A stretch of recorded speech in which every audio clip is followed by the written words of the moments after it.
That kind of introduction, and nice to be here. Welcome, everybody. As Hillary mentioned, my name's Steve Birdorf. I help with our consulting business here on the renewable side. And just as a quick intro, my background is that of a solar developer. So I've been a solar developer for about a decade, 12 years, and worked in all the major markets, Massachusetts being one of the big ones.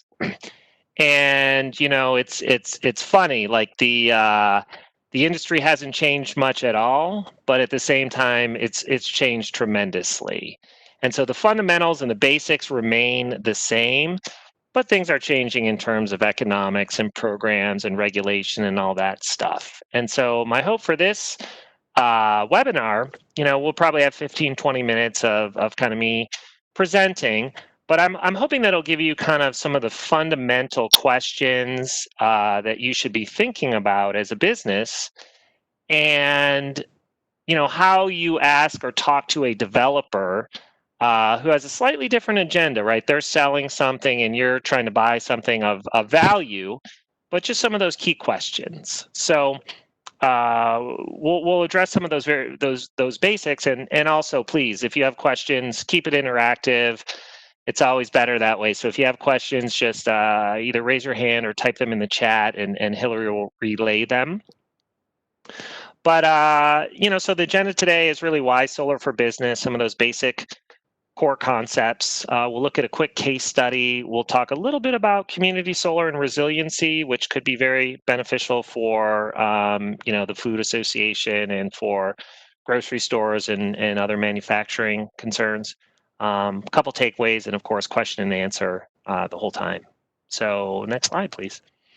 So I'd be remiss if we didn't give a little plug for ourselves. We're Usource, and we're a part of NextEra Energy, which is a Fortune 200 company and really the largest developer of wind and solar assets in the United States. So a lot of experience. We serve 3,000 clients in a lot of different regions and manage a lot of energy. So we like doing this. We've been doing it for a while, and we have a parent company that's very supportive of our mission. Next slide. And we do a lot of different stuff, from renewables like we're talking about today, but more largely kind of energy planning and strategy, and how do we incorporate some of these other ideas, demand management, energy efficiency, procurement, et cetera.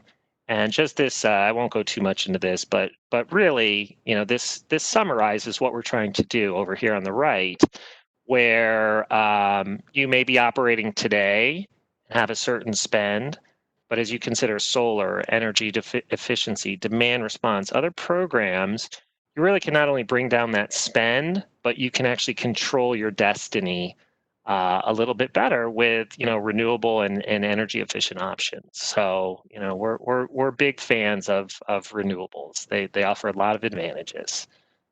All right, next slide. So why solar for business? That's a good question. I would say basically, it's safe, clean, reliable, it's well understood. It's been around for 50 years. It's on the International Space Station, right? The panels have no moving parts. They don't break.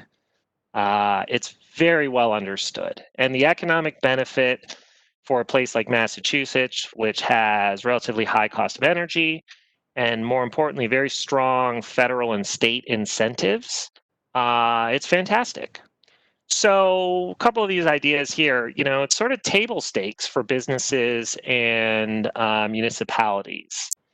There's, I don't think I've had a conversation recently where businesses have not been thinking about, ESG, sustainability, other sort of buzzwords. And, what does that mean? Well, it's an opportunity for you to have a discussion about something that everyone is expecting.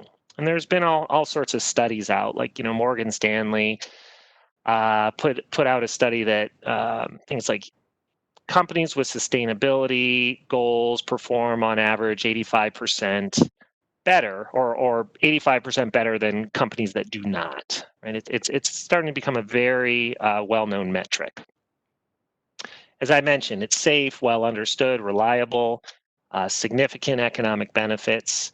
Like I said, the panels don't break. They just produce energy. So once you get them up and they're out there, it's a really great source of energy and savings. They're warranted for 25 years. They'll probably last for 35 or 40. It's a good investment. Most importantly, I think on this slide is the cost is significantly lower today than it was just 10 years ago. And you'll see over here on the right, this is that the light blue line going down and to the right, that is your cost curve. And you can see it's come down just significantly, exponentially. It's almost the opposite of like Moore's law with computers. I'm sure many of you have heard, the computers processing power doubles every 18 months. Well, what we've seen here is an efficiency curve. The cost has come down 90%. I think when I started 12 years ago, modules were $4 a watt. Today, they're 30 cents a watt. I mean, it's really dropped precipitously. And probably today, we're reaching sort of a bottom threshold on pricing. You can't get much cheaper than they are today. And in fact, probably, labor costs, if anything, will start to go up. So we're in a really good spot in terms of actually buying and procuring cost-effective products and materials that work. Second thought there too is there's many ways to purchase or finance solar systems. So whether it's a cash purchase using some of the tax attributes, or if it's what we call a power purchase agreement or other third-party owned system, there are a lot of different ways to go about it that are economical and also easy for a business to understand and utilize based on their specific situation. As touched upon, long-term control over your energy spend, budget predictability, right? If you're paying off a solar system and you know your avoided cost, effectively you're not subject to the ups and downs of a utility. You can really lock in those costs and budget for it. CFOs tend to like that. And I think finally, and equally as important, it really does demonstrate your organization's commitment to sustainability. So whether it's panels kind of tucked away on the roof where you can promote them in marketing literature, or if it's out there in the parking lot as a carport and they're very visible, it's a real feel-good thing. People like to see that, and it's a wonderful thing to talk about from a kind of business and marketing perspective. Okay, next slide. Any questions? Again, please ask. So let's talk about very quickly here this case study. And this is a New York case study, but I think it could very easily be applied to Massachusetts. Massachusetts had a very robust solar program over the past 10 years, but it's changed quite a bit over time. And at this private care facility in New York, similar to Massachusetts, they had been approached by dozens and dozens of developers over the years. 6 years, people wanted to build it on site, lease land, community solar, all sorts of different stuff. And, rightly so, they were interested, but they were a little bit frustrated. Developers, and again, of which I was one, right? Like I sold solar for a long time. And some of us are good, some of us are less good, some of us are well-informed, some of us are well-intentioned, others are not. And so they were very confused by the options. And rightly so, right? You guys all have day jobs. This isn't what you think about every day. And so they felt frustrated. And so they came to us actually, and they said, listen, can you help us? Help us go through some of these proposals, what's real, what's not, what's worked in the past, but more importantly, what works today. And for them, this particular customer, we ended up going with community solar, which we'll talk about a little more in a moment. And there's a very robust community solar program in Massachusetts. So it's something that many of you would be eligible for. And effectively what we did is we acted as their advisor. We sit on your side of the table. We ran an RFP process for them. We talked to a lot of the developers, found not only the best deal, but more importantly in solar, we tried to mitigate risk. So we wanted to make sure the product was going to get built, the energy was going to get delivered, the savings were real. And at the end of the day, that's what we're trying to help you do, go through the contracts, things like that. And they're exploring some other options as well. So this was a really nice, successful case study. Oh, at the end of the day, too, they ended up saving about 10% on their utility bill, which is pretty common for community solar. So next slide, please. All right, so how does community solar work? So community solar is actually a really neat program. So many of you, when you think of solar, you think about putting panels on your roof or your parking lot. And quite frankly, with grocery stores or food producers, food association, that can be tough, right? Grocery stores have a lot of mechanical HVAC on the roof. Oftentimes you don't own the building, it's leased. The parking lot is common. So it's difficult to actually put physical assets on the property, and it can interrupt business operations. It's a capital project. It can be pretty intense. Community solar eliminates some of that, some of those problems. So the way community solar works is Massachusetts, under the Mass Smart program, has really incented developers. Massachusetts as a state needs to hit renewable portfolio standards. They need to develop, and a certain amount of energy has to be from renewable sources. So they develop these programs, it incents developers, and so these developers will go build big arrays. You may have seen them out in fields next to highways. We're talking like 20, 40 acre arrays. And so that's the one there that says source. So these developers pay for and build these arrays. They pump the electrons into the grid. And then you, as a community solar subscriber, can actually subscribe to a particular array. So you are enabling that array to be built, for clean electrons to be put into the grid. And while you don't have any solar on your facility specifically, you get a benefit. You typically see 10 to 15% reduction on your bill, and it's really as simple as that. It really is. So that is one program, community solar, that's very popular in Massachusetts, specifically. So the Mass Smart program is the larger state program, and it's one of the best out there. It's been around for a long time, and they actually just doubled it inside. It's, I think, up to close to 4 gigawatts, 4,000 megawatts. I mean, that is a lot of investment. It's billions of dollars of investment. And it's enabling these arrays for community solar, but it's also enabling, you folks as business owners, to purchase solar and receive incentives. And without going too much into kind of the incentive piece, the way it works is if you're owning a system, you pay money for that system, and you get back an ITC, an investment tax credit, 26%. You get back depreciation, probably another 25%. You get these Massachusetts solar credits through the SMART program, and that depends on what type and size of facility you have. You oftentimes get some property tax exemption, your electric rate is reduced, you're generating your own energy, and these projects can have fantastic returns.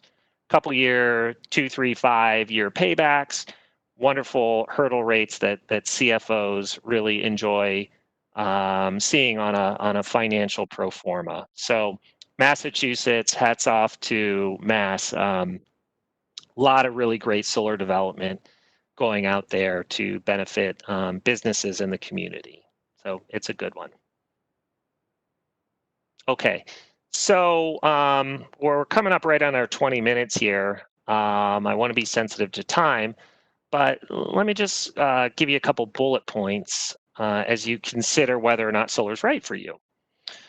First of all, solar is renewables in general too. Oh, I didn't really touch upon resiliency, which is we can talk about that if we have some time at the end.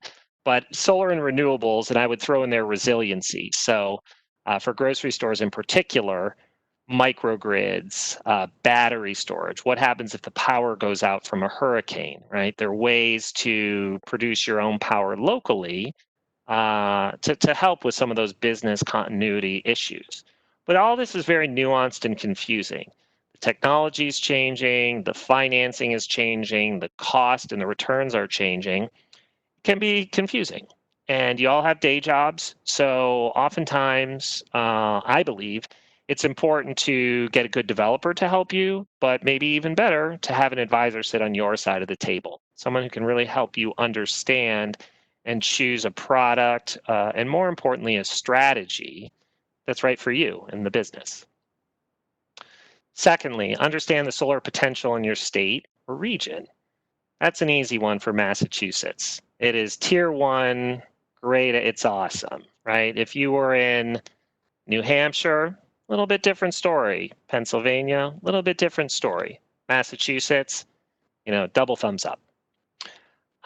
Solar can have a positive economic and marketing impact. I think we've touched on this, oftentimes in my 12 years of selling solar, I never once sold a system that didn't have positive financial returns.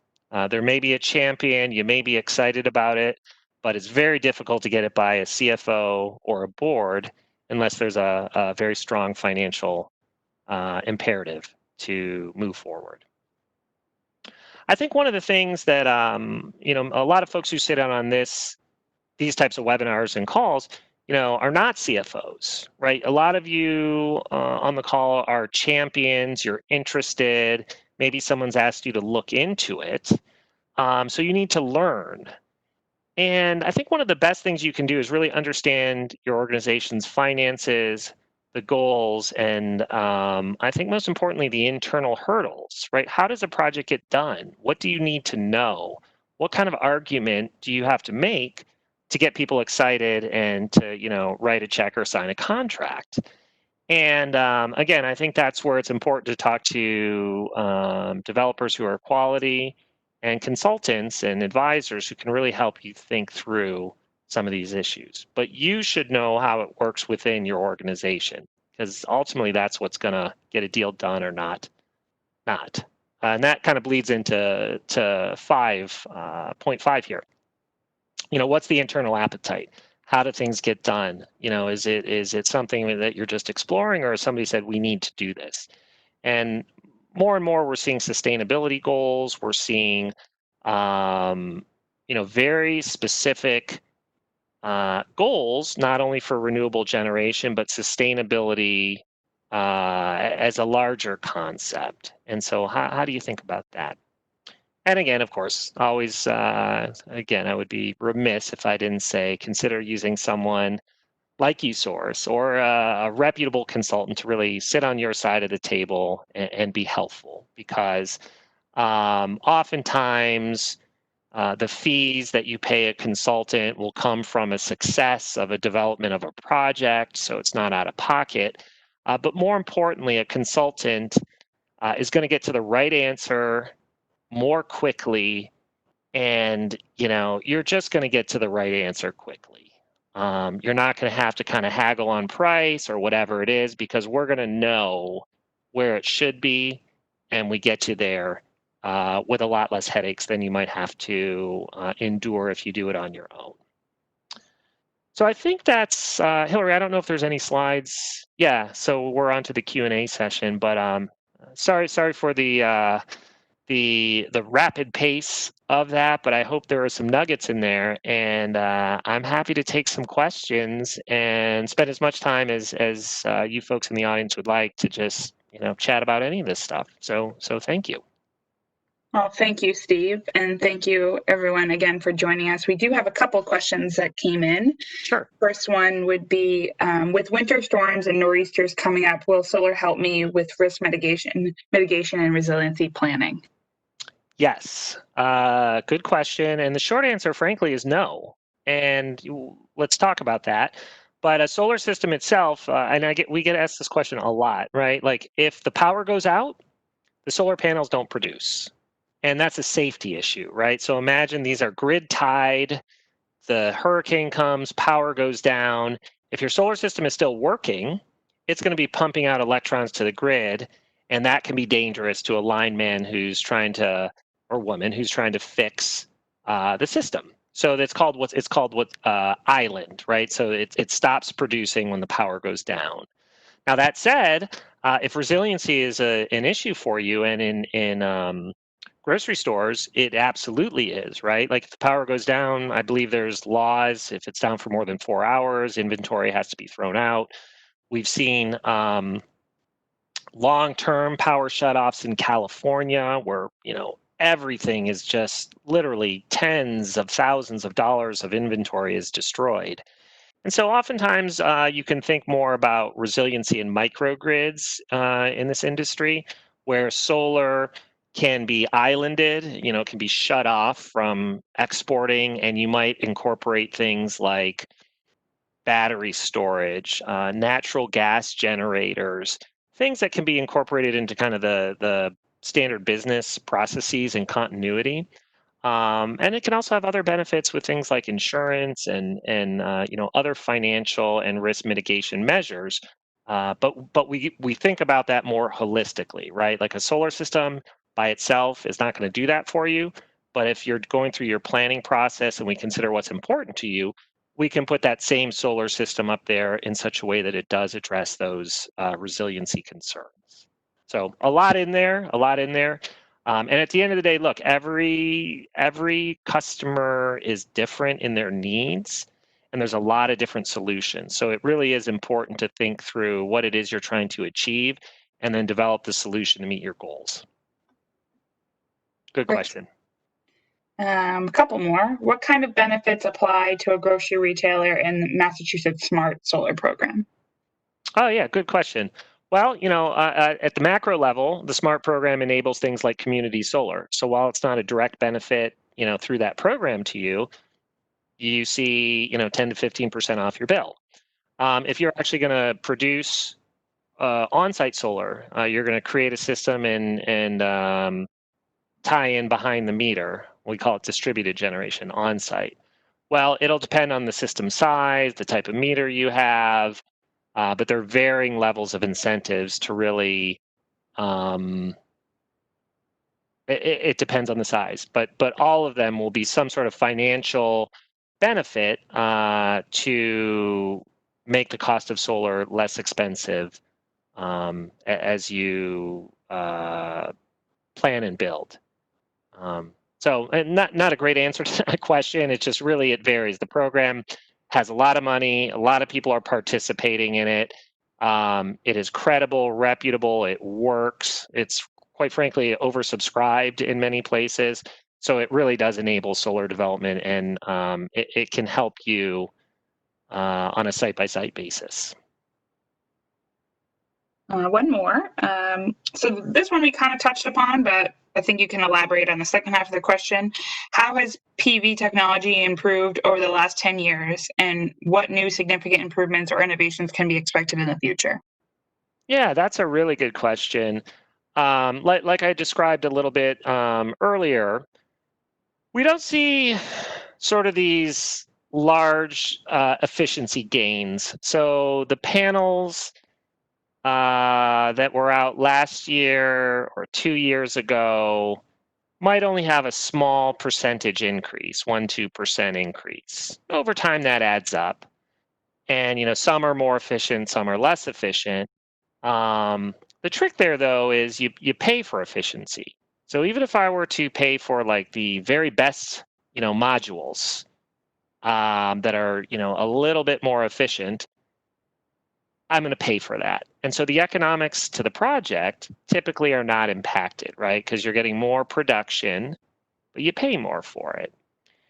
And we haven't seen in solar, like in some other industries, where these like really big breakthrough efficiency gains. It's a very predictable, slow efficiency measure. And, good or bad, I suppose, that's up to you to decide if that's good or bad. But the good news is that, right, like these panels are economical today. So even if you put them up today and in 5 years or 10 years, the technology gets better, well, one, you're probably going to pay for it, but two, you've also been saving money for the past 5 or 10 years. So I always encourage people to say, like, if there's an economic argument to be made with today's technology, do it if it makes sense for your business. Now, that question becomes a little bit more in depth when you start thinking about resiliency and microgrids, and we are seeing some advances with things like battery storage, some of these turbines, et cetera. But at the same time, right, like we're seeing more of a cost reduction rather than this sort of technological